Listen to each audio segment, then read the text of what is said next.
Well, welcome to the Highlands podcast. I am hosting today. You are. This is best day. I'm You're always excited about those. I am so glad that you can join us for the final episode on the Gospels. We are looking at the Gospel of John. We're going to be looking at chapters 16 through 21. I feel like we should talk about why you like to host so much. Like you like to, because I know what direction is we're it because going. you like to be in charge or you like to put me in the hot seat? I'm not sure. I think it's probably both. Probably both for sure. So, anyway. I wanted to start us off like I like to with a personal question for you. And so one thing that I would say that you have done a really good job of is just leading our home to Jesus. And so I just thought that why not ask you, what does it take to lead a godly home? Yeah. I know it is such an interesting question. It just comes natural. Well, I think sometimes people are, well, yeah, of course, it's a pastor's home. So, of course, but I don't think that's it at all. Yeah, I agree. Because I actually think a lot of the things that I do, and I think you as well, I would include both of us in trying to lead our home in a godly way. A lot of it is just private. Like it's private prayer. It's private Bible reading on our own. That's good. And I think that sometimes parents or husbands or wives are just like, well, I need this grand, like, we're going to all sit at the dining room table and have a devotion together, or we're all going to do like whatever. Like, but I think it's just more of like the undertones of what like your daily life is. And I think that you and we've really tried to point ourselves to Jesus first and then to each other. And I do feel like a lot of the stuff have been an outpouring of that. Like, and we love our girls and we are, but we probably have prayed over them just as much privately as we have over them, like with them in the room. Like we're praying for them maybe more. Yeah. We're praying for them all the time, like in our own and with each other. And then every night, we are praying with them. And even our oldest, even as she goes off to college, we're still praying in her room and with her before bedtime or whatever. And so I think it is not one big thing. And that's kind of like what our culture is. We like to do like the hit the home run, well, I sent my kids to camp, so I have a godly home. It's like, well, but there's like a lot of other actions and activities that we do that I don't think people see. And I think it's constantly praying for our spouse. I think it's bringing our kids before the Lord, but it's also like modeling in front of our kids and each other. Like you and we made a commitment. We do not talk bad about the church or people in the church, anybody in front of the girls. And we really wanted them to, and they come with us on Sundays to multiple services. They're serving everywhere. And they have since they were little. They have since they were, they were serving with you in kids ministry so many years ago, and they love it. And I think it's been healthy for them to see that. And because I think sometimes parents like separate, like they don't want to like, burn their kids out, which I'm like, what 12-year-old do you know has got burned out? Like, and so they're like, well, our kids only go to one service, or I don't want them to have too much. And you're like, you don't have too much church or too much youth group, like what? And so I think it is a lot of just praying, fasting, interceding on behalf of your family, of your spouse. I think it's praying with each other, modeling healthy rhythms. It's, the girls have seen both of us, reading our Bibles and praying and giving. And we, I was just talking to our youngest about tithing, a couple of weeks ago. She has a job. And so, I don't know if I shared that with you, but we were talking and I was like, well, baby, like you need to, make sure we're tithing. And she, Dad, I already know that. Like I've been doing that like the whole time. And I'm just like, well, I'm sorry. Like, but they've seen us and they've heard it in church and youth group and just little things that you're just like, okay, we're trying to like, and our girls aren't perfect. We're not perfect. Yeah, no. But it's not leading a perfect home. It's leading a godly home. And I actually think that every Christian can have that. I agree. I just don't think they choose it. Yeah. They want to veg out on TV or sports or social media. Yeah. And I love sports. We usually have a game on. And so we're not like, turning away everything from the world. But I do think we're trying to be intentional about it. But it's a good question because we all want to have godly homes. Yeah, thank you so much for that. Yeah. I love what you were saying too about the way that we talk about church. And Yeah. I think sometimes it's even unintentional. Maybe I'm not talking bad about, the pastors Mhm. or whatever, but sometimes I'm communicating to my kids, well, I know it's not fun, but if you can just go, we're just going to go for an hour, and we're teaching them, yeah, there's video games is more fun, but and so they kind of already have that negative perspective. But it's also the way that you talk about church. Yeah. We get to serve. Yeah. We get to be a part of the Yeah. body of Christ, and we get to kind of have those conversations. So you do that so well. It's and not, I and it's want also, people to understand I know, and I know we're going to jump in, but I love this question because it's not just talking about the church. It's about anything. Yeah. You and I, we were leading Next Gen Ministries here. You were kids Mhm. pastor, I was youth pastor, and we did a parenting class that with some curriculum and some video. And I'll never forget, it was the pastor in this class saying, when you complain to your kids, you're actually putting a burden on them that they are not emotionally capable of handling. So when you're complaining about work or church or a family member or your sister or whatever the case is, when you're complaining to your teenager about it, they don't have the emotional capacity to carry that. So it's really unfair to them. It is. And so you're not helping them. And so it's all those little things I think that add up to either a godly home or an ungodly home. And I think the worst thing, and I know we need to move on, the worst thing that I think parents can do is to only have God in the home on Sundays and not during the week. Because then you're providing an inconsistent lifestyle to your kids that they will fully reject when the very first chance they get to leave after graduation, when they turn 18, whatever. Yeah. And so parents, like, you've got to be consistent, not holier than thou or preaching all the time, but just like Joshua said, as for me and my house, we will serve the Lord. That's good. And I love that. So anyway. Really good. Let's jump in. We're going to start in chapter 16 of John, looking at verse 1 through 4. These things I have spoken to you, this is Jesus, that you would not be made to stumble. They will pull you out of the synagogues. Yes, the time is coming that whoever kills you will think that they offer God a service. I mean, we think of Paul. He thought he was serving the Lord by killing these Christians. And these things they will do to you because they have not known the Father nor me. But these things I have told you, that when the time comes, you may remember that I told you of them. And these things I did not say to you at the beginning because I was with you. So he's talking about what's going to take place when he's gone. And he's warning the disciples here of the upcoming opposition, really because he didn't want them to be surprised. Yeah. I find so many people, they accept Jesus and they think that life is going to be roses. Yeah. And it just was never, ever promised. Yeah. Jesus himself is like, hey, I'm warning you of these things so that you do not stumble. Right. So I kind of wanted to go a little bit of a different direction with this, just as we've had a lot of conversations with people. We talk to believers who've gotten saved in our church and their family is not okay with it. Right. They're not okay with them pursuing Jesus in a Christian church. Even, some families that are Catholic, and that's a really important thing to their family. And so there begins to be this separation or people that have extreme atheism in their families. Right. And so they come forth as being a believer. We've heard people saying their family doesn't want them to be baptized and friends are turning against them as they're trying to follow Jesus. So my question to you is, what encouragement would you give somebody who that's their reality? I know it's so hard. We've heard of people, they left Muslim faith and now all of a sudden, like, their family has completely thrown them out and outcast them. And it is hard, and I would say, we have a lot of former Catholics in our church. My dad grew up as Catholic. I think there are some Catholics that believe in Jesus and that is the way, but probably as a whole, like Catholicism is more of a religion and there's a lot of rigidity there and even some focus more on Mary. And I think it's hard when you come to a church that is, like ours and so many others in our community that preach Jesus, that are filled with the Spirit, want to walk in the Spirit. And it's so different than how maybe you grew up because, we don't have the rosary or we don't have confessional booths or our services are actually more lively and not so liturgical. And I think that there's a lot of things that people can hold on to. I grew up Baptist. So we wore our suits and we had our King James Version Bible. See, you're just even like choking on your drink I'm as just remembering you're trying to remember that.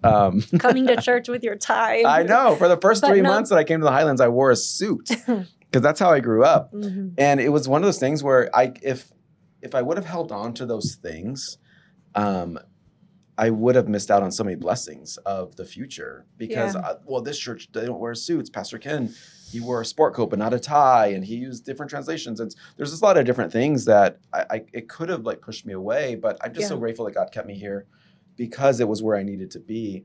And so I would encourage those who are struggling, because it's easy to talk about it when it's not your situation, but when you're in the heat of it. Yeah, it's painful. And when you have a family member who is like, you're not invited to this event because of you're not going to the Catholic Church or you're not with us or whatever, it's very painful. But Jesus does talk about persecution and talks about attacks and talks about even having to, often our family will leave us and kind of move away from us because we're following Jesus. And I think that's where the church family comes in as well. We know families in this church, specifically at the Highlands, who have been cast out by family members and friends because they left this church or that faith or whatever, or they believe in Jesus and their family was atheist. That you've seen people in our church just really come alongside them and be like a second and really a spiritual family, which I think that's what the body of Christ is for. Yeah. And so I would say to those who are hurting, who have been struggling with a loss, that you grieve that, and I still think you share Jesus as you can, but you stay committed to Jesus and know that he is the answer. We looked at this last episode. Jesus is the way, he is the truth, he is the life. You're on the right path. And I think that we have men's and women's Bible studies, we have life groups, we have so many different connecting points. It's not so that we can just hang out. It's so that we can provide real life community for people. And it's not like a buzzword, but like that's actually people that have your back. Life. Yeah. And so, but it's a good thought because that is going to happen, and it's not just even people casting you out. It might even be people like going cool toward you because you're like, oh, you're like a Jesus guy now, or oh man, you're just one of those people. You make them feel awkward. Yeah. And there's some conviction they feel because of the way you're living now, and you're starting to do things you didn't do, and you're not doing things that you used to do. And so it is part of following Jesus. It is. It is a hard path sometimes.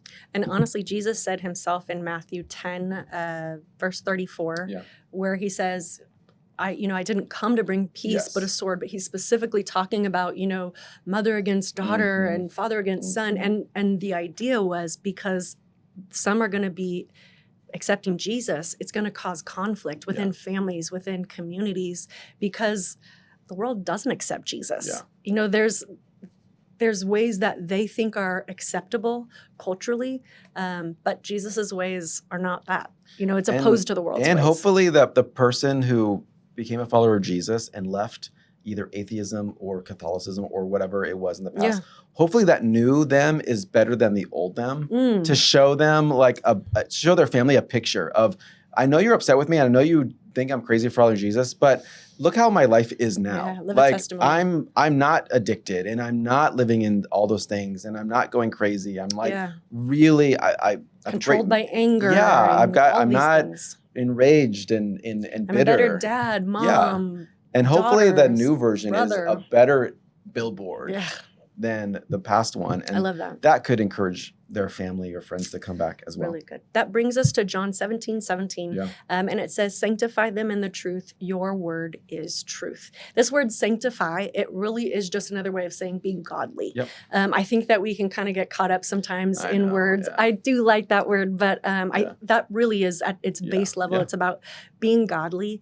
It's really about our focus on God over ourselves. Right. I think really the essence of sin, if we're in all reality, the essence of sin is that we forget God. Yeah.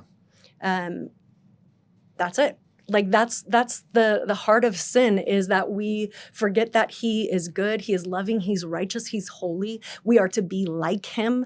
And we just are not focused on him, and we're able to do whatever it is that we want to do. And I think that the God of this world, his whole focus because of that is to get our eyes off the one true God. even for us believers, that we would Right. stop focusing on who God is, Mhm. what he calls us to in our lives, Yep. and really to get the focus on ourselves. Right. We constantly hear, well, you have to put the oxygen mask on yourself before Sure. you can help anybody else. But how many people do we know that have been helping themselves for I 10 years, know, 20 years? seriously. Well, I'm still dealing with I my stuff. I know, can't help my I know. family. I can't serve the church. I can't, Yeah. tell other people because I got to focus on myself. Right. And I think that this is really, in essence, it's selfishness. Sure. And it makes sense in the world. And Yeah. when we hear it in Christianity, we're like, yeah, that makes sense. I got to focus on me. Mhm. But it has no basis in godliness. Yeah. So as we're talking about that, as we're thinking of ourselves and our relationship with God, really, what is the balance that we should be focusing on as believers? Yeah. You mentioned the presentation of putting oxygen masks on. We did a fair amount of flying this past summer. A hate couple trips, pastors trips, It was Texas, good. It was Montana. good. I flew to Mozambique, and it just reminded me how annoying those presentations are about the safety. And now you used to be able, you used to just be like, the flight attendants up front. Now they've patched it into like all of it. So even if you're watching, like they've patched it into your headphones. It's just crazy. Like they stop everything and focus on this. But I was thinking about that because you mentioned about putting oxygen mask on first, and even thinking about that presentation because I saw it a lot this summer. Is that you do need to put the oxygen mask on first, but then they're like, so you can help other people. So it's not like put your oxygen mask on and then look around and like breathe, think about how you're doing. Find a mirror, see what you look like and how does it fit around your ears. Ooh, it's good. like put your oxygen mask on and go help somebody. Good. And I feel like that's the same in this. It's like you do need to consider yourself because you need to be an example. You know? And Paul talks about that a lot throughout his epistles about leading well and following me as I follow Christ. And we do need to focus on ourselves. If we're not healthy, if we're not godly, if we're not spiritual, then we're not going to be much good to others in those veins. And so I think that it's important, but it's not so that we can build our brand or our kingdom or empire. It's so that we can go serve others. And so, to all the flight attendants I ignored and did not pay attention to it was helpful in this setting of put your oxygen mask on and go help somebody. And Jesus really is saying the same of like, you need to set yourself apart so that I can use you to lead, to help and lead other people. And I think and you're right. Now, there's seasons, even me coming to the Highlands, broken, going through divorce, single dad. Absolutely. I sat in the services for a couple of years, maybe 2.5 years before you gave me my first volunteer opportunity here at the Highlands. I was like, took a chance on a guy. Yeah. I was like, hey, do you have any, I knew you were the kids pastor. I was like, wanting to serve. And I was like, hey, do you have where I can serve? And you're like, how about tomorrow? And I was like, I just want to clarify at this point, he was already working for the Highlands. He had previously been a youth pastor. We knew his whole story because I did have him teach third grade. That's true. That next day. Yeah. You asked me on a Saturday. I did. I had been praying for God to send me somebody and he did. And that was the first of me being an answer to your prayers. I think that comes up in every podcast. Watch out, women. but I think that it's important to remind that God's depositing things in us so that we can go serve and deposit things in others. And so I think that's good. Yeah. And I would even just as we talk about this idea of being godly, it really does center around God. We love to sing that song, Jesus at the center of it all. Right. And he is at the center of it all. So even before you spend time with your self-awareness and who you are, consider God. Yeah. Consider what it is that he's done for you. I think that's going to be a lot of healing and wholeness in our lives. You're not the center of the universe. Right. He is. That's right. Actually. So I think that there's some really big importance on our fellowship with God, that he's the one who sanctifies us, that we acknowledge that from him. True. So I think that you really hit it when it comes to just balance. We want to consider that.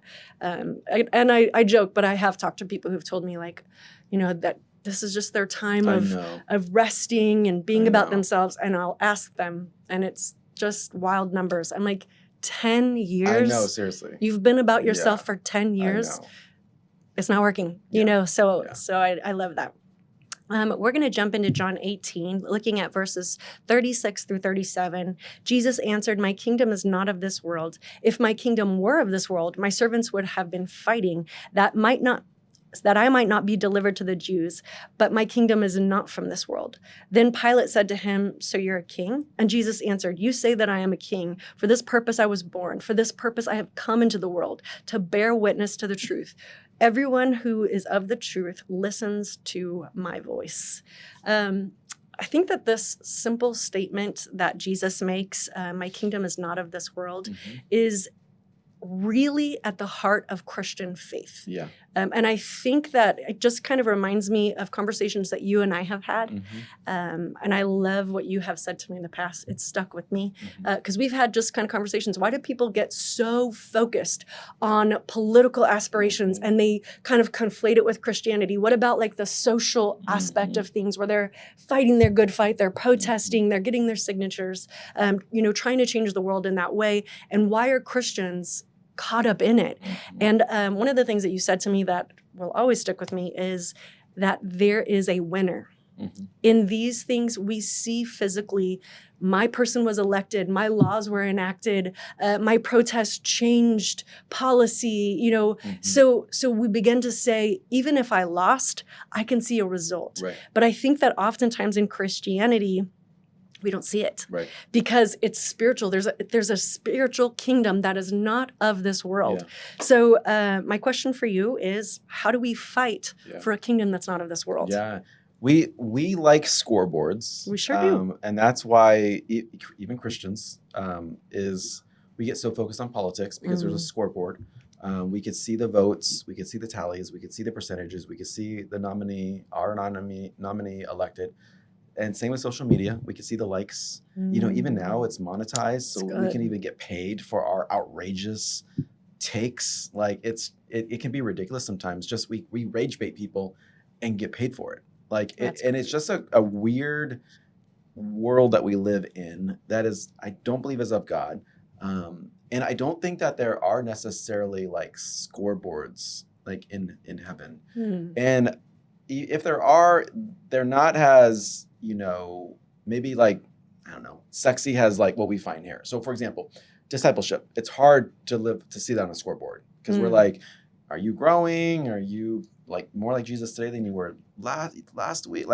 And so it's hard to engage that. So we see the election every 4 years, or we see our social media totals rise. Like, oh, our followers are increasing. Look how many likes this got. Look how many views and impressions look how many friends I have. And so we have these scoreboards where I don't think that's how Jesus views following him. Because I think it's not about the numbers or the score. It's really about, what are you doing today that is building God's kingdom? And I don't know that you can reduce that to a formula. I don't think you reduce that to like an algorithm. I think you are just, I'm consistent. Eugene Peterson, he wrote a book called Long Obedience in the Same Direction. And that's actually his definition for faithfulness. That faithfulness, anybody can be faithful for like a day or a week. Like anybody can be faithful on a Sunday or even for a month or for the first year of marriage. But can you be faithful over decades? Yeah. And so he says that the way that you can, and he was faithful, he passed away, but faithful for decades, he just was like, it's long obedience in the same direction. So you continue to do, it's boring. It's not going to get you on the nightly news because, they don't have like the families who are loving each other and caring for each other, following Jesus on the news. They have the crazy stories and the violence and all those things. And so it's not a lot of even potential notoriety, like through social media or in life, but that's not what we're trying to build. Like, I don't know. I actually grieve and again, not the world, because they're not Christians. So we try to judge them and sometimes being Christians, but it's like, they're not Christians. So let's talk about the Christian world. I grieve pastors and Christian, even influencers. Like, it's kind of a ridiculous term because I'm like, we're all influencers. Yeah. I'm just like, I know they would have called the disciples the influencers. I'm just like, man, but I think Christians, we have reduced like our faith to how can this benefit me? How can I build Ooh. how can I get invitation to this? Or Ouch. and I just feel like that is completely not of this world. Like there's been a couple of things, even recently, some pastors kind of charging for some different events, and people are kind of like, you're charging for the gospel. And there's some things there, but it's like, we have to be careful about those things. We do. That, that's why, and you have been so supportive of this from day one. And I don't know if it's going to be like this forever, but I just have felt like this, going to be releasing the 5th book that I've written. I'm excited about that. Mature me, stretch me, increase me. We're looking through the book of James, but we have felt from day one that every penny, every dime that would come our way from any book sales, we just give back to the church. We do. And I mean, people don't misunderstand. Like, it's not like, it's millions of dollars. Like, it's not. Like, I mean, it's not. I enjoy writing, but, but I think we're being faithful in even the small things of like, God gave me permission to write. We were like, whatever comes in, we're going to get back. And I think that is part of trying to build God's kingdom without having like the trappings of the world, like kind of influence that. And so I just think that we have to think about in our own specific terms of how can I fight for the kingdom of God over the kingdom of this world, because the enemy's going to try to trip us up and say, where's your recognition? Why aren't you on the stage? Why didn't you get a social media post? Why isn't your account blowing up? Why didn't you get an invitation? Why aren't you in this thing? And we just have to fight against that, because that's not the purpose of following Jesus. Absolutely. And I mean, even if there was no wars, it was just complete peace. Even if everybody agreed with you and your political view, your social view, whatever it is that you think, we would still be battling sinfulness in this world. This world would not be perfect based upon, everything going the way that we think that it should go. It's never worked out. We've always needed Jesus. That's right. So just as an encouragement, we do want to fight that spiritual battle. We do want to focus on the kingdom that's not of this world. That's right. It's far more advantageous. It's what our world needs. It's the answer. We talked last podcast, Jesus is the way, the truth, and the life. He is the answer. That's so right. I think that's really important. I love what you were saying. John 20, verses 30 through 31 says, "Now Jesus did many other signs in the presence of the disciples, which are not written in this book. But these are written so that you may believe that Jesus is the Christ, the Son of God, and that by believing you may have life in his name." Now, the Christian life, it's filled with purpose, joy, but it doesn't end our troubles on this earth. We still, all of us are facing troubles, and we've talked about them. Actually, the Christian life, even as we're talking through, it causes conflict with other people that don't believe, with our family. So honestly, our troubles do increase when we accept Christ.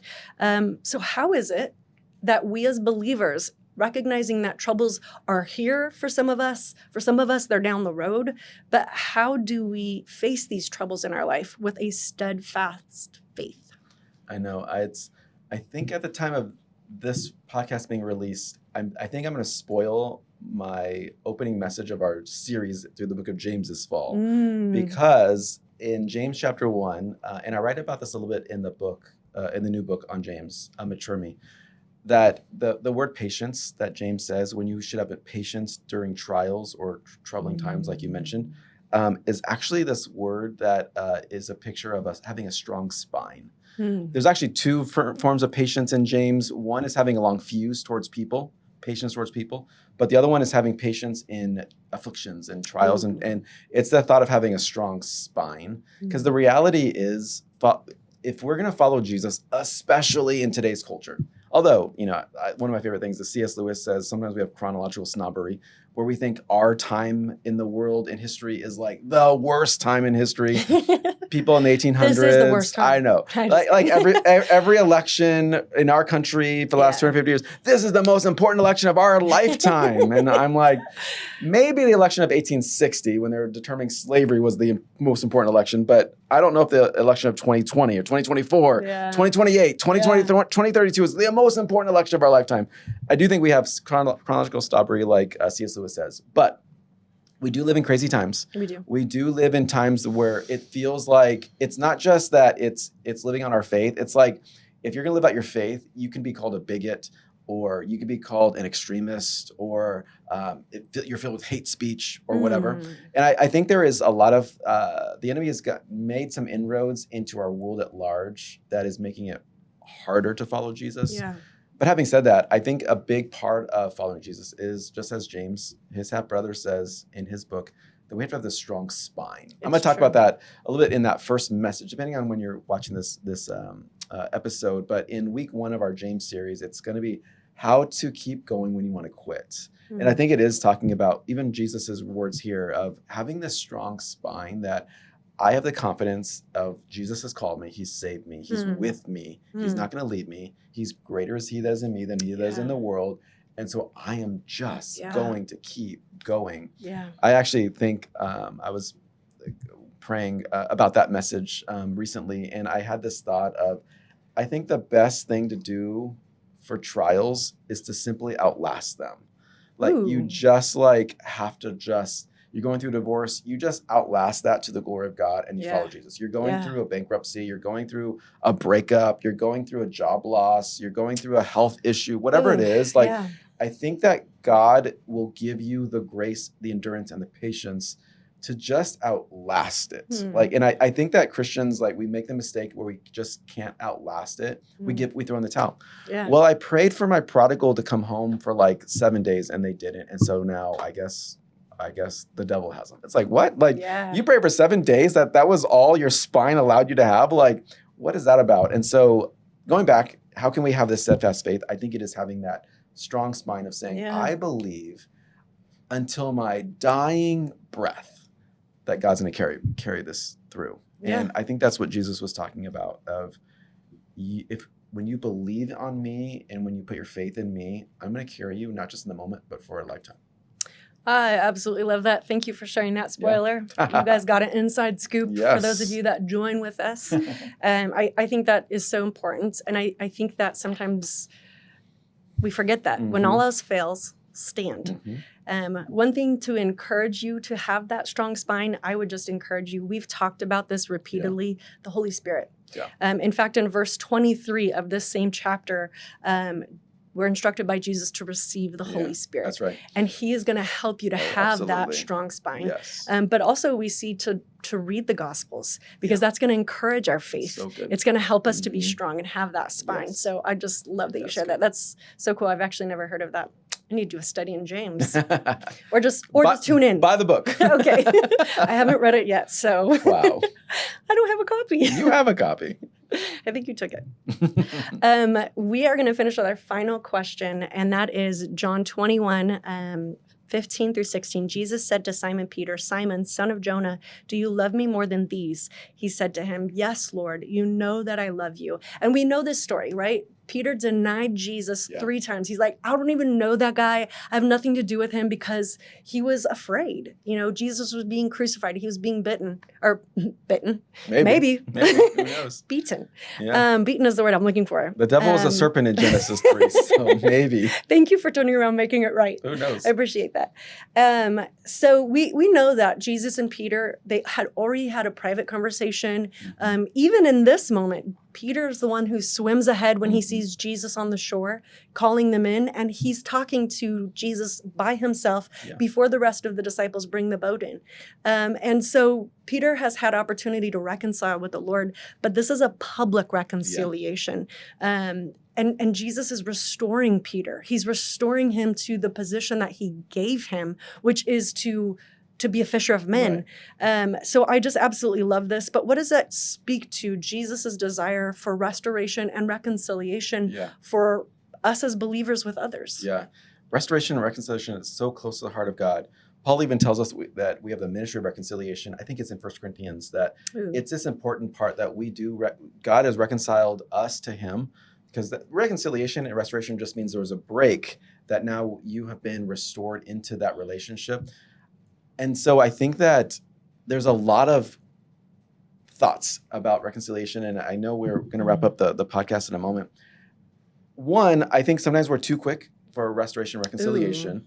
I think that sometimes because we have a heart for the person, or we want them to we don't want the friction or the break. We just want to bring them back. But Jesus didn't ask Peter one time, He asked him 3 times. He did. And so I think it was like, sometimes we're like, well, you love Jesus, right? All right, come on, you can come back. I know you did all these crazy things, but just come back. That's not what Jesus did. He was like really helping Peter understand what he did, number one, and what it takes to actually follow him. Yeah. And so I think that's an important part, that as leaders, volunteers, pastors, churches, that we have to be careful about not restoring somebody too quickly that fell away. However, I think there is a path to restoration and reconciliation that Jesus is kind of, again, I don't know that this whole conversation is fully in the book of John. I think there were some other words, because we're like, absolutely. Jesus asked him 3 questions and Peter basically said a few words like, okay, we're done. I don't think that's the whole conversation. I don't think so. I think there's a lot more to this conversation. So I think sometimes we can like fill in our own blanks or just use what we read as like the pattern of like, this is the pattern. But I think it's important. I think it shows the heart of Jesus that he predicted that Peter was going to deny him. But it also shows the heart of Peter, the humility of Peter. And I think that's an important part of restoration and reconciliation, is the person that is being restored and reconciled has to have humility to understand what they've done wrong. And not just like, they were in leadership and then they sinned and now they're being restored. I'm talking about even first time like Christians. Like, you have to be humble as a sinner to recognize that you've done wrong, that Jesus is a savior and not you. And that you're going to pray not to yourself, but to Jesus to forgive you. Like, there's a lot of humility involved in restoration and reconciliation. But I love the heart of both of these men and putting on full display the kindness and care of Jesus, the humility of Peter. And I think it does show that God has a plan for all of us, regardless of how we can even almost screw that up in our own way, and what Peter did. And Paul was killing Christians, but he was reconciled and restored. Can you imagine? I mean, like we sometimes think like there's there's a path of no going back at this point. I think Paul was on that path, and but Peter's Jesus always had a way back. Jesus, and they're all being used. David committing adultery, murder, but he was considered a man after God's own heart. And so I think reconciliation is woven throughout Scripture, and it does grieve us when we see Christians who don't want to reconcile or restore people. And I think that's also pride and kind of putting yourself above people. But there's a lot of layers to that. And I'm glad you brought that topic up. It's not something that we always talk about or think about, but it's important. Yeah. And honestly, I mean, you really hit the nail on the head. Jesus provided a way back and he didn't burn that bridge. I mean, if we're gonna think about Judas, would Jesus have accepted Judas back had Judas come back to Jesus in humility and said, listen, I messed up? I believe he would have. Judas never did. Judas never lowered himself, admitted his wrongs. He was so distressed and depressed, he went and committed suicide. So I don't believe that there was restoration and reconciliation. But I think that speaks to our job, that if somebody is upset with us, if somebody is, unhappy with us and they're going to go on their way, that we're not the ones to burn the bridge and say, well, you messed up. We're done. We have nothing. But there would always be a bridge back. Again, we need to have people that want to be reconciled, that have sinned. They need to come in humility. But I think that we always want to say, hey, I love you. That's good. There's a way back if you want to come back. You and I have talked about it. Is there anyone who we would not sit at a table and have communion with? That's the question that we like to ask. And so that's the question to ask. Is there somebody you wouldn't sit at a table and have communion with? Because then I need to say, God, help me to forgive that person. I can't help it if there are people out in the world that don't like Amy, that don't like Jeremy. I don't know who those people are, but for I know you, some. not me. So. There's some for all of us out there that they don't like us. And you know what? We've upset them or whatever, but we don't burn that bridge. And so we love them. We pray for them. And so that door is always open. We can't force reconciliation. That's true. But that's good. That's I hope this podcast has been, I got to end it because we went long. I hope this has been beneficial to you. If there is somebody that that might benefit from listening as we talk through this very end of John, we went through chapters 16 and we ended in chapter 21. If this is beneficial, you can send this to them, like, share, subscribe. And you know how in TV shows, it's like becoming longer between seasons, like a year, 2 years between seasons? actually the next season of this Highlands podcast is right around the corner. Woo.